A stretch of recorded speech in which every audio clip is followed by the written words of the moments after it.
ఎలా ఉన్నారు మిత్రులందరికీ నమస్కారం. మార్నింగ్ నుంచి ఒకటే అలజడి వాట్సాప్ మొత్తం. ఈ పోస్ట్ ప్రిఫరెన్స్ ఆప్షన్ గురించి మనం చాలాసార్లు మాట్లాడాం. పోస్ట్ ప్రిఫరెన్స్ ఆప్షన్ చేంజ్ చేసుకోవడానికి అవకాశం ఇవ్వాలని, స్కూల్ అసిస్టెంట్ అభ్యర్థికి స్కూల్ అసిస్టెంట్కి అవకాశం ఇవ్వాలని, ఒకే అభ్యర్థి 4-5 రకాల పోస్టులకు ఎంపికైనప్పుడు ఫస్ట్ ప్రిఫరెన్స్ కింద ఎస్జిటి పెట్టుకుంటే ఆ అభ్యర్థికి ఎస్జిటి కాకుండా స్కూల్ అసిస్టెంట్లో మంచి ర్యాంక్ ఉంది కాబట్టి స్కూల్ అసిస్టెంట్లో పోస్ట్ ఇవ్వాలని చెప్పేసి చాలాసార్లు మనం అడుగున్నాం. దాంతోపాటుగా వాళ్ళు కూడా చాలాసార్లు చాలా క్లారిటీగా వివరణ ఇచ్చారు. డిఎస్సి కన్వీనర్ సహితం క్లారిటీగా వివరణ ఇచ్చారు పోస్ట్ ప్రిఫరెన్స్కి సంబంధించి. ముందుగా దాని గురించి క్లారిటీగా మాట్లాడదాం. ఇక్కడ నేను స్క్రీన్ మీద డిస్ప్లే చేసే ప్రయత్నం చేస్తాను చూడండి. మనకి ఫ్రీక్వెంట్లీ ఆస్క్డ్ క్వశ్చన్స్ అని చెప్పేసి మనకి వెబ్సైట్లో, అఫీషియల్ వెబ్సైట్లో, అదేవిధంగా నోటిఫికేషన్ పీడిఎఫ్లో కూడా కొన్ని పాయింట్స్ ఉన్నాయి.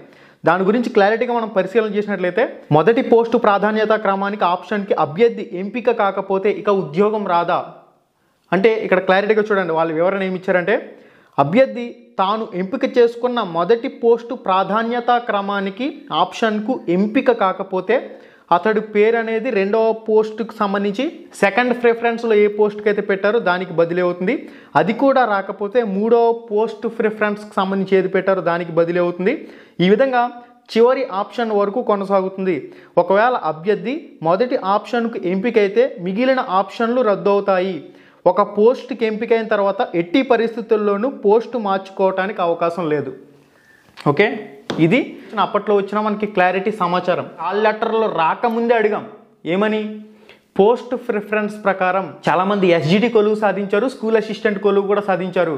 ఫస్ట్ ప్రిఫరెన్స్ ఎస్జిటి పెట్టారు. వాళ్ళకి ఇబ్బంది లేకుండా ఉండాలంటే వాళ్ళకి సంబంధించిన ఎడిట్ ఆప్షన్ ఇవ్వాలి, లేదంటే స్కూల్ అసిస్టెంట్లో వాళ్ళని చూడాలని చెప్పేసి అడిగినప్పటికీ post preference cannot be changed అని చెప్పేసి వాళ్ళు అప్పట్లో చాలా క్లారిటీగా వివరణ ఇచ్చారు. చాలా న్యూస్లు అనేవి చక్కర్లు కొడుతున్నాయి, చాలా ఇన్ఫర్మేషన్లు అనేవి తిరుగుతున్నాయి. ఇప్పటి వరకు అయితే ఎటువంటి పత్రికా ప్రకటన అఫీషియల్గా రాలేదు, ఎటువంటి అఫీషియల్ డేటా అనేది మనకి ఇంకా బయటకు రాలేదు. ఎవరు కూడా ఆందోళన చెందవలసిన అవసరం లేదు.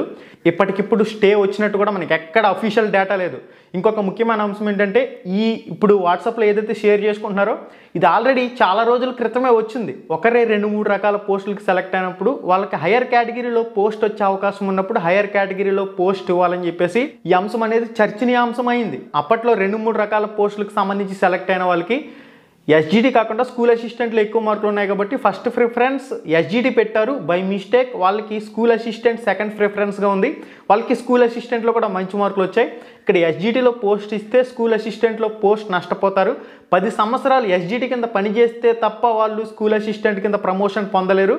ఈ రకంగా చాలా ఇబ్బంది అనేది ఎదురవుతుందని చెప్పేసి వాళ్ళు కోర్టులో కేసు నమోదు చేసి దాని గురించి ఫైట్ చేసినప్పటికీ ఒకటే పాయింట్ నోటిఫికేషన్లో క్లారిటీగా మెన్షన్ చేశారు, post preference cannot be changed. నోటిఫికేషన్లోనే క్లారిటీగా ఇచ్చాం. దానికి సంబంధించి ఆన్లైన్ అప్లై చేసేటప్పుడు అభ్యర్థులకి క్లారిటీగా ఇన్స్ట్రక్షన్స్ ఇచ్చాం అని చెప్పేసి వాళ్ళు సింపుల్గా కోర్టుకి వివరణ ఇచ్చే అవకాశం ఉంటుంది. జోన్ ఆఫ్ కన్సలిడేషన్ ప్రకారం 16,347 మంది అభ్యర్థులు కవర్ అయ్యే విధంగా సుమారుగా 16,000 మందికి సంబంధించి జోన్ ఆఫ్ కన్సలిడేషన్ ప్రకారం కాల్ లెటర్స్ అయితే పంపించారు. ఇప్పుడు వాట్సాప్లో ఏదైతే చక్కెరలు కొడుతుందో అది కాల్ లెటర్లు ముందే జరగాలి. ఓకే, జరిగి ఉద్దేశం ఉన్నా, ప్రభుత్వం చేసి ఉద్దేశం ఉన్నా కాల్ లెటర్లు ఇవ్వకముందే ఆ నిర్ణయం తీసుకుని ఎడిట్ ఆప్షన్ ఇచ్చి దాన్ని చేయవలసి ఉంటుంది. ఇప్పటికిప్పుడు దాన్ని చేంజ్ చేసి అదంతా కూడా ఎట్టి పరిస్థితుల్లో జరిగే పనులైతే కాదు. ఇప్పటి వరకు ఎవరికైతే కాల్ లెటర్స్ వచ్చాయో వాళ్ళందరికీ కూడా మ్యాక్సిమం సెలక్షన్ లిస్ట్ 15వ తారీఖు అని చెప్పేసి ఈరోజు ఈనాడు న్యూస్ పేపర్లో అఫీషియల్గా రావడం జరిగింది. రేపటి రోజున సెలక్షన్ లిస్ట్ మనకి అందుబాటులోకి వచ్చే అవకాశం కూడా కనిపిస్తుంది. 19వ తారీఖున విజయోత్సవ సభ జరుగుతుందంటూ కూడా మనకు అప్డేట్ అయితే ఉంది. దాంతోపాటుగా పోస్ట్ ప్రిఫరెన్స్ ప్రకారమే వాళ్ళు కాల్ లెటర్స్ ఇవ్వడం కానివ్వండి, సెలక్షన్ లిస్ట్ ప్రాసెస్లు ఇవన్నీ కూడా చేసేసి ఉన్నారు కాబట్టి వాట్సాప్లో తిరుగుతున్న డేటాలో ఇప్పటి వరకు ఎటువంటి అఫీషియల్ ఇన్ఫర్మేషన్ అయితే లేదు. ఏదైనా అఫీషియల్గా వచ్చిందంటే అది నిజమైతే 100% ప్రూఫ్ ఉంటే తప్పకుండా మన ఛానల్ ద్వారా కూడా మీకు ఎప్పటికప్పుడు అప్డేట్ అయితే అందించడం జరుగుతుంది. ఇంకా ఏదైనా పోస్టులు పెండింగ్ ఉన్నాయా, ఇంకా ఏవైనా కాల్ లెటర్లు రావాలా అనే అంశంపై మాత్రం డిఎస్సి కన్వీనర్ గారు కాస్త స్పష్టత ఇస్తే బాగుంటుంది. ఎవరైతే ఈడబ్ల్యూఎస్ కోటా అభ్యర్థులు ఉన్నారో వాళ్ళు రిజెక్ట్ అయిన అభ్యర్థులకు సంబంధించి 8 లక్షల కంటే ఆదాయం ఎక్కువ ఉన్న అభ్యర్థులకు సంబంధించి వాళ్ళు రిజెక్ట్ అయినట్లయితే వాళ్ళ ప్లేస్లో కొత్త ఈడబ్ల్యూఎస్ వాళ్ళకి కాల్ లెటర్లు ఇచ్చారా లేదా, ఇంకా ఏవైనా పెండింగ్ కాల్ లెటర్లు ఉన్నాయా లేదా అనేది డిఎస్సి కన్వీనర్ గారి నుంచి స్పష్టత రావాలి. ఈ అంశంపై ఆయన స్పందిస్తే బాగుంటుంది. దాంతోపాటుగా ఏవైతే వాట్సాప్లో షేర్ అవుతున్న అంశాలు ఉన్నాయో ఈ అంశాలకు సంబంధించి డిఎస్సి కన్వీనర్ గారు ఇమీడియట్గా రెస్పాండ్ కావాల్సిన అవసరం అయితే ఉంది. విద్యాశాఖ మంత్రి నారా లోకేష్ గారు మీరు అధికారిక ప్రకటన చేయాలి. అభ్యర్థులందరూ కూడా తీవ్ర ఆందోళనలో ఉన్నారు. రకరకాల న్యూస్లు అయితే వాట్సాప్లో షేర్ అవుతూ ఉన్నాయి. ఎప్పటికప్పుడు అఫీషియల్ స్టేట్మెంట్ అనేది కన్వీనర్ గారు ఇవ్వాల్సిన అవసరం అయితే ఉంది. ఇంకా మనకి సాక్షి న్యూస్ పేపర్లో కూడా పాజిటివ్గా న్యూస్ అయితే పబ్లిష్ అయింది, మీరు ఇక్కడ చెక్ చేయొచ్చు. కొత్త ఉపాధ్యాయులకు శిక్షణకు ఏర్పాట్లు ప్రభుత్వ ఖర్చుతో సామూహిక నియామక వేడుక అంటూ కూడా మనకి ఇన్ఫర్మేషన్లో రావడం జరిగింది.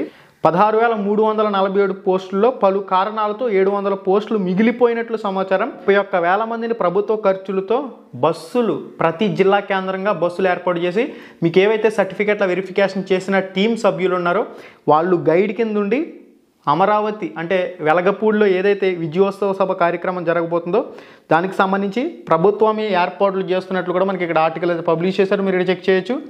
ఓకే, ఇంపార్టెంట్ ఆర్టికల్స్ ఏవైతే ఉన్నాయో అవన్నీ కూడా ఇక్కడ నేను స్క్రీన్ మీద డిస్ప్లే చేస్తాను చూడండి.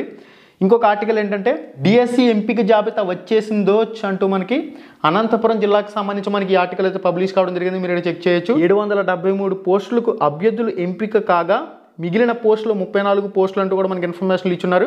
ఈ ఆర్టికల్ అంతా కూడా అనంతపురం జిల్లాకు సంబంధించి ఆంధ్రజ్యోతి న్యూస్ పేపర్లో రావడం జరిగింది, ఇక్కడ చెక్ చేయొచ్చు. ఓకే గైస్, ఇది ఇప్పటి వరకు ఉన్న సమాచారం.